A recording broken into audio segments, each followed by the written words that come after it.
আজকে বাসায় ছোটখাটো একটা অনুষ্ঠান হবে আর অনুষ্ঠান মানে কিন্তু খাওয়া দাওয়া আনন্দ।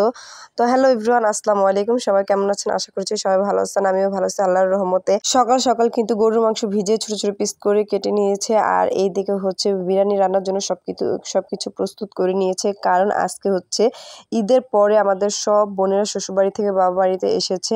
আর এইদিকে হচ্ছে বোনেরা যেহেতু সবাই একসাথে হয়েছি, তাই আমাদের খালতো বোনও কিন্তু আমাদের বাসায় আজকে বেড়াতে আসবে। তো অনেক দিন পর হচ্ছে আমার এই কাজিনের সাথে দেখা হয়েছে।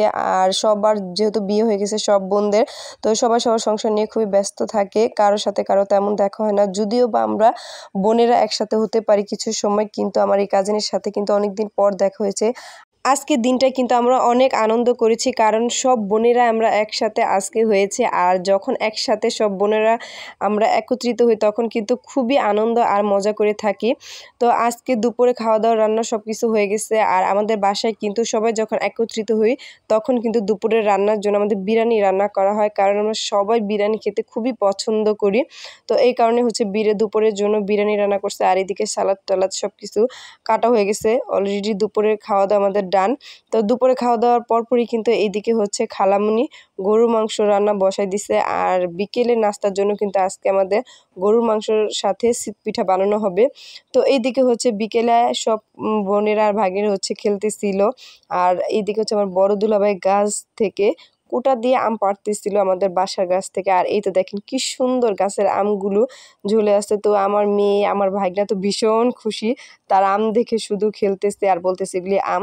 এই তো আমার মেয়ে তো আম নিয়ে দাঁড়িয়ে আছে আর আমার ভাগনা দুজনের গাছের দিকে তাকায় আর আম আম বলতেছে। এইদিকে কুটাটা সুন্দর করে বেঁধে তারপর হচ্ছে আমার বড় দুলাভাই আমগুলি পাড়তেছিল।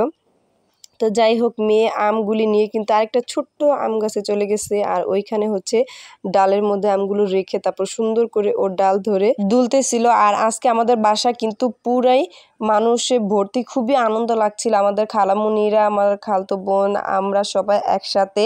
আর আমাদের ভাগ্নে ভাগ্নি বাড়িটা যেন একটা বিয়ে বাড়ির মতো, মানে খুবই আনন্দ লাগছিল, গম গম করছিল পুরা বাড়িটাই।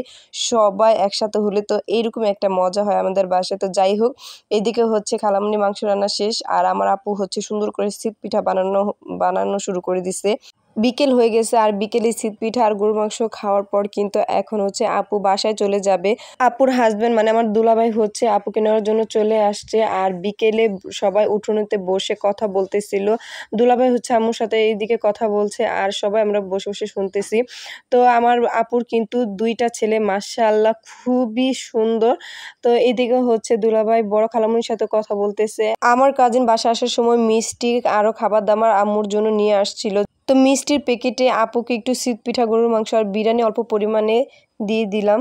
আপু বারবার নিষেধ করতেছিল যে এগুলি দেওয়ার দরকার নেই, তারপর ভাবলাম অল্প পরিমাণে কিছু দিই, ও রাতে যেয়ে খাবে। তো এইদিকে হচ্ছে আমার মেজো বোন আর সেজো বোন সুন্দর করে প্যাকেট করে দিচ্ছিল। তো দেখতে দেখতে সারাদিন খুবই আনন্দে কাটছে। কিন্তু এখন যেহেতু আপু চলে যাচ্ছে খুবই খারাপ লাগতেছিল, আবার কবে না কবে দেখা হয়। তো তো এই তো এখন সবাই আপুকে বিদায় জানাচ্ছি। আপু হচ্ছে এখন বাসায় চলে যাবে। মেয়েদের জীবনটা বড়ই অদ্ভুত, কারণ বিয়ের পর চাইলেও এখন আর সম্ভব হয় না যে একটা রাত সব বোনেরা একসাথে কাটাই। অনেক ইচ্ছা থাকার পরেও কিন্তু আজকে আর সেটা সম্ভব হচ্ছে না। তো আপু চলেই যাচ্ছে, এখন সবাই আমরা আপুকে গাড়িতে উঠিয়ে দেওয়ার জন্য যাচ্ছি। তো আজকের ব্লগটা এই পর্যন্তই, দেখা হবে পরবর্তী কোনো নতুন ব্লগে। সবাই সে পর্যন্ত ভালো থাকবেন, আল্লাহ হাফেজ।